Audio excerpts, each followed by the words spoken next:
ಆಮೇಲೆ ಕ್ಯಾಂಟೀನ್ ಬಂದಿದ್ದು ನಮ್ಮ ಕ್ಲೋಸ್ ಫ್ರೆಂಡ್ ಅವರು ಬೇರೆ ಟೀ ಕುಡಿಯೋದು ನನ್ನ ಜೊತೆ ಯಾರು ಇರ್ತಾರೆ, ಬೆಳಿಗ್ಗೆ ಸಂಜೆ ನನ್ನ ಜೊತೆ ಇರ್ತಾರೆ, ಇಲ್ಲ ಅಂತ ಇಲ್ಲ. ಅಲ್ಲಿ ಬಂದಾಗ ನಾವು ಟೀ ಕುಡಿ ಕೂತಿದ್ದು, ಈ ಫೋನ್ ಬಂದ ಆ ಕಡೆ ಹೋದ್ರು. ಒಂದು 6 ಜನ ಹುಡುಗರು ಬಂದು ಲಾಂಗ್ ತಗೊಂಬಂದು ಹೊಡೆದು ಹೋಗ್ಬಿಟ್ರು. ಇಂಡಿಕಾದಲ್ಲಿ ಇಂಡಿಕಾ ರೆಡ್ ಕಲರ್ ಇಂಡಿಕಾ ಹೊಡೆದು ಹೋಗ್ಬಿಟ್ರು. ಕ್ಯಾಂಟೀನಾಗಿದೆ ಒಂದು 2 ನಿಮಿಷಕ್ಕೆ ಹೊಡೆದು ಹೋಗ್ಬಿಟ್ರು ಸರ್. 6 ಜನ ಇದ್ರು, ಗೊತ್ತಿಲ್ಲ ಯಾರಂತ ಅವ್ರು, ಗೊತ್ತಿಲ್ಲ ನಮಗೆ. ಗೊತ್ತಿಲ್ಲ ಯಾರಂತ. 6 ಜನ ಮಾತ್ರ ಇದ್ರು, ಹುಡುಗರು ಇದ್ರು. ನಾವು ನೋಡೋಷ್ಟರಲ್ಲಿ ಹೋಗ್ಬಿಟ್ಟು ಕಾರ್ ಹತ್ಕೊಂಡು ಬರೋಂತ 2 ನಿಮಿಷ ಬಂದು 2 ನಿಮಿಷ ಹೊಡೆದು ಬಿಟ್ರು, ಹೋಗ್ಬಿಟ್ರು ಸರ್. ಒಂದು 2 ನಿಮಿಷ ಅಷ್ಟೇ, ಜಾಸ್ತಿ ಇಳಿತಿದ್ರೆ ಸಡನ್ನ ಬಂದು ಹೊಡೆದು ನಾವು ಯಾರೋ ಇಳಿತ ನೋಡ್ಕೊಂಡು ರ್ಯಾಮ್ ತಗೊಂಡು ಹೊಡೆದು ಹೋಗ್ಬಿಟ್ಟು ಆಮೇಲೆ ಅನ್ನಪಣೆಯಲ್ಲಿ ಆಗಿದ್ದು ವಾಗಿ ಟೈಕ್ಸಿದ್ರ.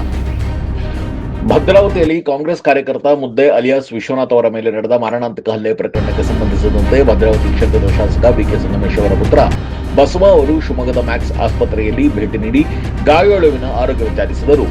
ಆ ಬಳಿಕ ಸುದ್ದಿಗಾರರೊಂದಿಗೆ ಮಾತನಾಡಿದ ಅವರು, ಕಾಂಗ್ರೆಸ್ ಕಾರ್ಯಕರ್ತರ ಮೇಲೆ ನಡೆದಿರುವ ಈ ಹಲ್ಲೆ ಅತ್ಯಂತ ಖಂಡನೀಯ. ಈ ಕೃತ್ಯದ ಹಿಂದೆ ಜೆಡಿಎಸ್ ಪಕ್ಷದ ಕೆಲವು ಕಾರ್ಯಕರ್ತರ ಕೈವಾಡವಿದೆ ಎಂಬ ಮಾಹಿತಿ ನಮಗೆ ಲಭ್ಯವಾಗಿದೆ. ಪ್ರಜಾಪ್ರಭುತ್ವದಲ್ಲಿ ಹಿಂಸೆಗೆ ಯಾವುದೇ ಸ್ಥಾನವಿಲ್ಲ. ತಪ್ಪಿತಸ್ಥರನ್ನು ಪೊಲೀಸರು ಕೂಡಲೇ ಬಂಧಿಸಿ ಕಠಿಣ ಕಾನೂನು ಕ್ರಮ ಕೈಗೊಳ್ಳಬೇಕು ಎಂದು ಆಗ್ರಹಿಸಿದರು. ಹಲ್ಲೆಯಲ್ಲಿ ಗಂಭೀರವಾಗಿ ಗಾಯಗೊಂಡಿರುವ ವಿಶ್ವನಾಥ್ ಸದ್ಯ ಮ್ಯಾಕ್ಸ್ ಆಸ್ಪತ್ರೆಯಲ್ಲಿ ಚಿಕಿತ್ಸೆ ಪಡೆಯುತ್ತಿದ್ದು, ಅವರ ಆರೋಗ್ಯ ಸ್ಥಿತಿ ಚಿಂತಾಜನಕವಾಗಿದೆ ಎಂದು ತಿಳಿದು ಬಂದಿದೆ. ಈ ಕುರಿತು ಭದ್ರಾವತಿ ಪೊಲೀಸರು ಪ್ರಕರಣ ದಾಖಲಿಸಿಕೊಂಡು ತನಿಖೆ ಮುಂದುವರೆಸಿದ್ದು, ಹಲ್ಲೆಯ ಹಿಂದಿನ ನಿಖರ ಕಾರಣ ಹಾಗೂ ಆರೋಪಿಗಳ ಬಗ್ಗೆ ಮಾಹಿತಿ ಕಲೆ ಹಾಕುತ್ತಿದ್ದಾರೆ.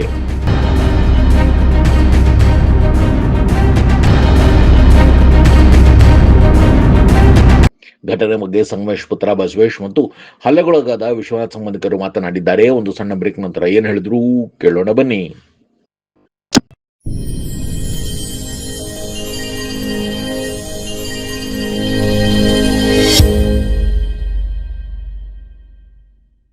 ರೇಡಿಯೋ ಅಯೋಡಿನ್ ಥೆರಪಿ, ನಿಖರವಾಗಿ ಪರಿಗಣನೆ, ನೇರ ಚಿಕಿತ್ಸೆ, ಹೈಪರ್ ಥೈರಾಯ್ಡಿಸಂ ಮತ್ತು ಥೈರಾಯ್ಡ್ ಕ್ಯಾನ್ಸರ್ಗೆ ಸೂಕ್ತ ಚಿಕಿತ್ಸೆ ಹಾಗೂ ಆರೈಕೆ ನಮ್ಮ ನಂಜಪ್ಪ ಲೈಫ್ ಕೇರ್ ನಲ್ಲಿ ಲಭ್ಯ.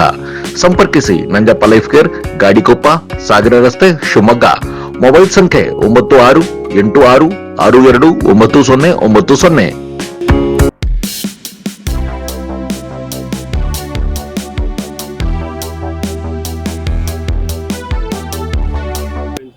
ವಿಶ್ವ ಅಲಿಯಾಸ್ ಮುದ್ದೆ ಅಂತ ಏನಿದಾನೋ ಈತ ಕಾಂಗ್ರೆಸ್ಸಿನ ನಿಷ್ಠಾವಂತ ಕಾರ್ಯಕರ್ತ. ಇವನ ಮೇಲೆ ಇದೇನು ಫಸ್ಟ್ ಟೈಮ್ ಅಲ್ಲ.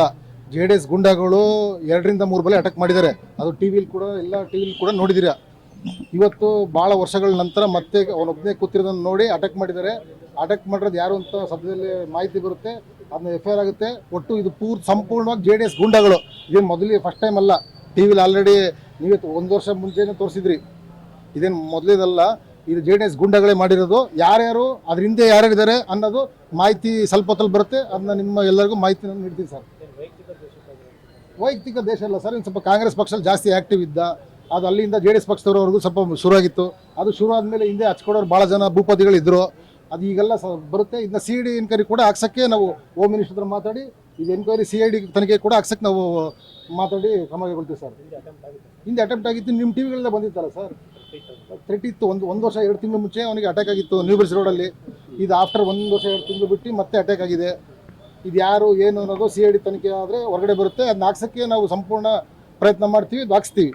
ಅವ್ನು ನಿಜ ಇಡೀ ಊರಿಗೆ ಗೊತ್ತು. ಅವನೇ ಕಾಂಗ್ರೆಸ್ಸಲ್ಲಿ ಜಾಸ್ತಿ ಟಾಪ್ 10 ಒಬ್ಬ ಮುಖ್ಯ, ಜಾಸ್ತಿ ಓಡಾಡೋದು, ಯಾವುದೇ ಬಾವುಟ ಕಟ್ಟೋದಾಗಲಿ ಜೈಕರ್ ಹಾಕೋದಾಗಲಿ ಎಲ್ಲ ಜಾಸ್ತಿ ಅವನೇ ಮಾಡೋದು. ಅದು ಆ JDS ಅವ್ರಿಗೆ ಆಗ್ತಿದ್ದಿಲ್ಲ, ಸಣ್ಣದಾಗಿ ಶುರುವಾಗಿತ್ತು. ಈಗ ಅದರಿಂದ ಯಾರು ಹಚ್ಕೊಟ್ರು ಅನ್ನೋದು ಈಗ CID ತನಿಖೆಯಲ್ಲಿ ಗೊತ್ತಾಗುತ್ತೆ. 100ಕ್ಕೆ 100 ರಾಜಕೀಯ ದುರುದ್ದೇಶ.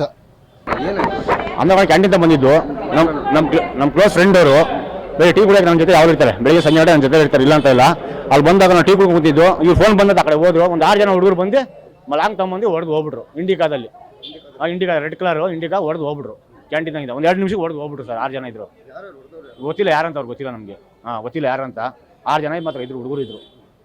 ನಾವು ನೋಡೋಷ್ಟರಲ್ಲಿ ಹೋಗ್ಬಿಟ್ಟು ಕಾರ್ ಹತ್ಕೊಂಡು ಬರೋಂತ 2 ನಿಮಿಷ ಬಂದು 2 ನಿಮಿಷ ಹೊಡೆದು ಹೋಗ್ಬಿಟ್ರು ಸರ್. ಒಂದು 2 ನಿಮಿಷ ಅಷ್ಟೇ, ಜಾಸ್ತಿ ಇಳಿದ ತಕ್ಷಣ ಸಡನ್ನ ಬಂದು ಹೊಡೆದು ನಾವು ಯಾರೋ ಇಳಿತ ನೋಡಿಕೊಂಡು ಲಾಂಗ್ ತಗೊಂಡ್ಬಿಟ್ಟು ಇಳಿದು ಹೊಡೆದು ಹೋಗ್ಬಿಟ್ರು ಇಂಡಿಯಾದಲ್ಲಿ ಹತ್ಕೊಂಡು. ಆಮೇಲೆ ನಾವು ಹಾಸ್ಪಿಟಲ್ ಕರ್ಕೊಂಡು ಗೌರ್ಮೆಂಟ್ ಹಾಸ್ಪಿಟಲ್ ಭದ್ರಾವತಿಯಿಂದ ಅನ್ನಪಣೆಯಲ್ಲಿ ಆಗಿದ್ದು ವಾಗಿ ಟೈಕ್ಸಿದ್ರ. ಈಗ ಘಟನೆ ಆಗಿದ್ದು ಯಾರು ಇದ್ದಿಲ್ಲ ಕ್ಯಾಂಟೀನ್ ತಡೆಯೋಕ್ಕೆ. ಸಡನ್ನ ಅಲ್ಲಿಂದ ಜನ ಎಲ್ಲ ಅಲ್ಲಿ ನೋಡ್ಬಿಟ್ಟು ಬಂದ್ರು, ವರ್ಷ ಕಾರ್ ಹಾಕೊಂಡು ಹೋಗ್ಬಿಟ್ಟಿದ್ರು. ಯಾರು ಹೊಡ್ತಾ ಇದ್ದ, ಕೈಗೆ ಹೊಡ್ತಾ ಬಿದ್ದಿದೆ, ಕಾಲಿಗೆ ಹೊಡ್ತಾ ಬಿದ್ದಿದೆ, ತಲೆ ಹತ್ರ ಹೊಡ್ತಾ ಬಿದ್ದಿದೆ.